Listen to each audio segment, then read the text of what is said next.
This is a short video reviewing inventory accounting systems. There are two basic inventory accounting systems, and one is called the perpetual inventory system and the other one is called the periodic inventory system. The perpetual inventory system is a system where inventory records, and that includes the quantity records and also the financial records, the costing records, when inventory records and accounts are updated on a continual basis. So when I buy something, the quantity and the cost are updated. When I sell something, the quantity and cost is updated. And you'll notice I include here, we've talked about this in a previous video regarding what items should be added to inventory cost. That includes purchases, purchase returns and allowances, purchase discounts, and freight. Those are charged directly to inventory as they occur.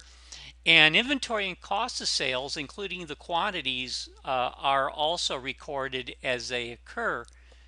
Now, when we do purchase something in the inventory system, as I mentioned, we update the quantity as that purchase occurs. The debit will be typically to inventory, and then the credit will be to cash or an appropriate accounts payable or some other payables account. Also, when we sell something, the quantity will be updated and we will end up with a credit to inventory and a debit to cost of goods sold. Now, interestingly enough, our perpetual inventory system keeps our records on a perpetual basis, meaning that theoretically, at any point in time, the amount of quantity associated with a particular type of inventory is going to be represented by some number. And in order, though, to ensure the accuracy of a perpetual inventory, a physical inventory is required to detect any type of discrepancies or ultimately any material misstatements in the financial records, because what we need to do is on an occasional basis is compare what we actually have on hand to our perpetual records and see if those records agree. If they don't agree, we have to adjust our perpetual records to agree to what we found within our physical inventory. And of course, that's going to either cause a debit or credit to inventory and cost of goods sold. In the periodic inventory system, again, our inventory ledger accounts are updated at specific intervals. And that's typically what we mean is typically at the end of the accounting period. Here's the process we go through for periodic inventories. We start out with the beginning inventory. Now that amount is not updated. That amount stays the same during the accounting period because that represents the inventory, the ending inventory from the previous accounting period. To that, though, we add then during the month or during the accounting period all our net purchases. So that's updated for all purchases during the accounting period. And as I talked about under perpetual inventory records, our inventory costs are updated by the purchase amount, purchase returns, allowances, purchase discounts, and freight. So in terms of cost, the net purchases are updated under periodic inventory. The net purchases are updated for the same things. So we take our beginning inventory, we add to it the net purchases for the accounting period, and that's going to equal our total cost of goods available for sale. So that what that's saying is that we started out with inventory, we added to it, and in theory during the period that's a total inventory that's available for sale. At the end of the accounting period, we take a physical inventory. And the physical inventory then represents the inventory that is left over. So the computation goes total cost of goods available for sale minus what's left over at the end of the accounting period means that the difference is the cost of goods that we actually sold. And in the case of the cost of goods that we actually sold, then we would credit inventory for that amount and debit cost of goods sold for that amount. Also remember, with physical inventory, our ending physical inventory will become the beginning physical inventory for the following accounting period.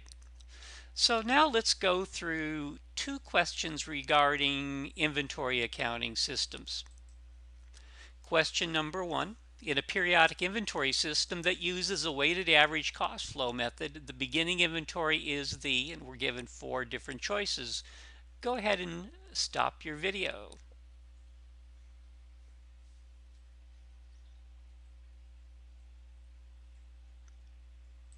Okay, the answer to number 1 is C. Total goods available for sale minus the net purchases.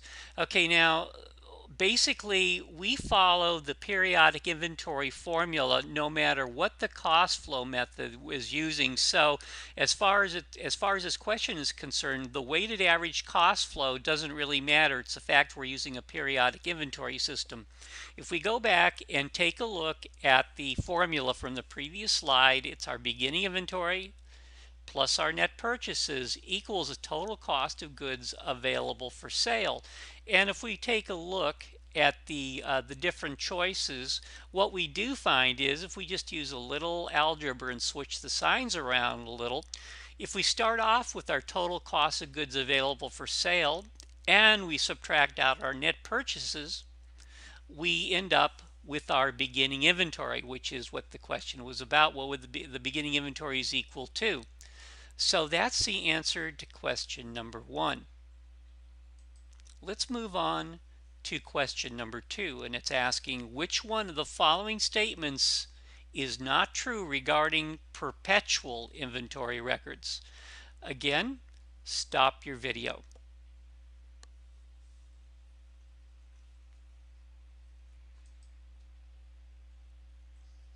Okay, the answer to number 2 is which one of the following statements is not true regarding perpetual inventory records? And the answer is A. A physical inventory is not required to detect material misstatements in financial records. Okay, A. In order to detect inventory discrepancies, including material misstatements, a physical inventory must be taken and compared to the perpetual inventory records. B is a true statement. C is a true statement, and the items that I've listed there are items that are listed normally a part of inventory cost. And D is true, and that's true for FIFO, LIFO, or weighted average in terms of perpetual inventories. And with that, that's the end of this presentation on the review of inventory accounting systems.